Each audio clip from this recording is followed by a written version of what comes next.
Le dimanche 29 octobre 1967, Andy Dufresne confie à son ami Red ses plans pour le futur.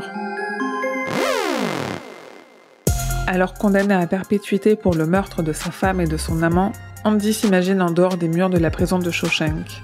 Son rêve, gérer un hôtel sur la plage de Zihuatanejo, au Mexique.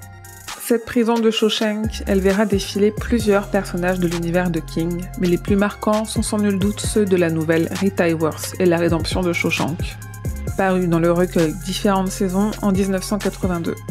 Ce texte est un des plus forts de King, un des plus humains dans ce que l'homme a de meilleur, mais aussi de pire. Une histoire qui nous plonge dans les failles du milieu carcéral et qui nous pose une loupe sur la beauté qui réussit quand même à naître et exister dans les pires endroits. L'histoire nous est racontée par Red, un compagnon de prison d'Andy Dufresne, et sans doute un de ses plus proches amis.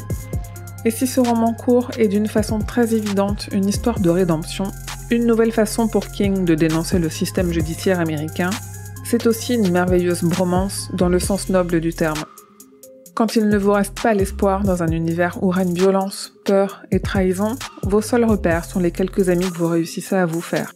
La force de l'amitié, même à l'âge adulte, c'est ce qu'a su retranscrire de façon incroyablement fidèle Frank Darabont dans son film Les Évadés.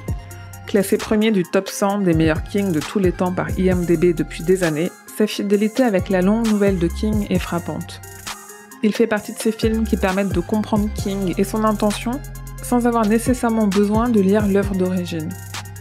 Dommage pourtant que son titre en français spoile à moitié l'histoire, car l'autre force du récit de King, puisqu'il est raconté du point de vue de Red, c'est que jusqu'à la toute fin, on ne sait pas ce qui est arrivé à Andy Dufresne.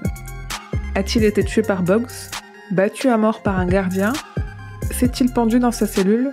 Lui qui clame son innocence depuis le début, a-t-il perdu la lueur d'espoir qui lui restait, la seule raison de vivre qu'il gardait? Car si on ne peut pas se dépêcher de vivre, alors il faut se dépêcher de mourir.